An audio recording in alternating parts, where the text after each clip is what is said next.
Welcome back to the Screen Team on this Veterans Day themed show. I've got Sue with the Poplar Bluff Public Library. And of course, again, we want to thank all of our veterans, both past, present, and future, for your service. And thank you for doing all you do for this country. We definitely appreciate each and every one of you guys and gals of the military and armed service. I've got Sue here, and we are doing World War I films because today marks the 100th anniversary of the signing of the Declaration to end World War I. Is that correct? That is correct.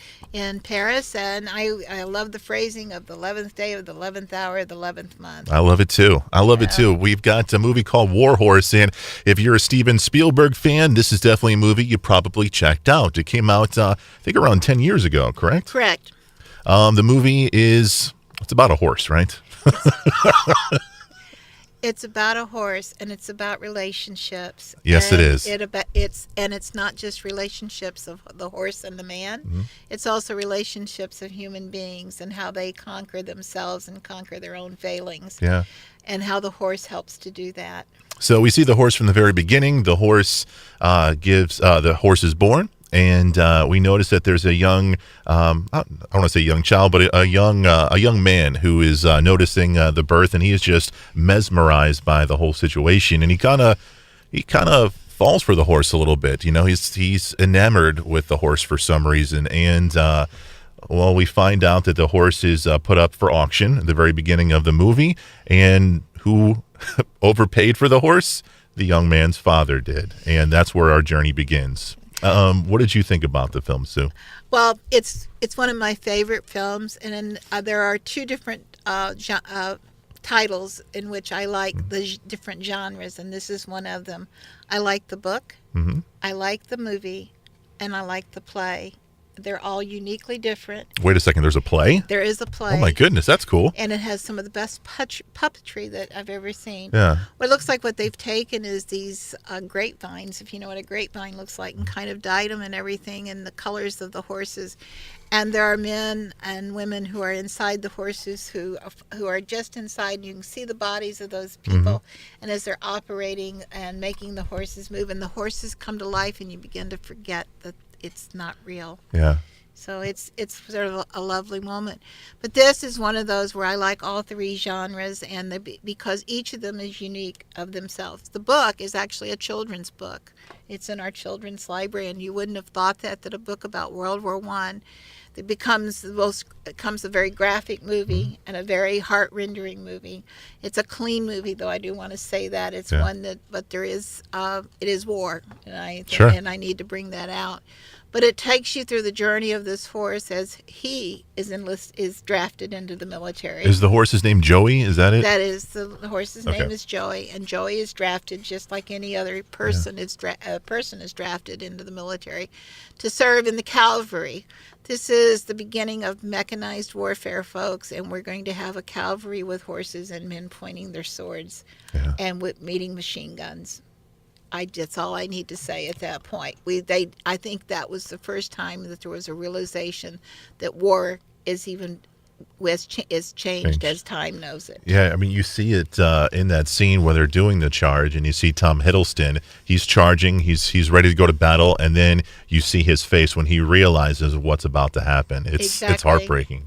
I'll just tell you it's carnage. Just so. Yeah. So, but the horses survive. There are two horses, and then we talk about relationships. We're not just talking about relationships between the people and the horse, but we're talking about the relationship of two horses as well, because these two, and I have heard this before in life, the horses create relationships and create friendships, and I don't know how true that is. I've just heard it, but there are the two horses that meet, that become friends, and Joey actually looks out after the other horse, who is a little bit larger horse, but I would say Joey has the most heart of the two. Yeah. I told Chris whenever I was telling him about the films and everything, I said, this film makes me cry. I need to give you that. It makes me cry 3 times. I'm not going to tell you when it makes me cry, but it's at the beginning, the middle, and the end. And that's all I will tell you, because I think you have to see the film, because it does develop these relationships, and it opens your heart, and it makes you feel good. But also the fact of how Joey is trained by this young man, and how this makes the horse who he is and what he is throughout the film. Sure. And to have that heart. I love the fact that, and this is a stretch, I know, but this movie felt to me a little bit like Forrest Gump. You know how Forrest Gump just travels and he goes through different periods in time, and he's got different storylines. That's what it felt like with this particular horse, Joey. He was, just a farm horse, and then he became a horse that was, on the British side of the military. Then he was on the other side of the military. Then he had a little downtime in, France, and then, he got back into the war. And I loved how he traveled. Like, he had this epic journey into this, and he got to do a whole bunch of different things. I love his journey in this film. I do too. Yeah. And like I said, I think the whole thing, and Steven Spielberg did a phenomenal job with it. Some of the scenery that's shot in this is just fantastic. And it won Academy Awards, and I just think it deserved every bit of it. I think it won cinematography. Yes. Or I know it got nominated for cinematography, and cinematography was beautiful in this film, and it was nominated for Best Picture as well.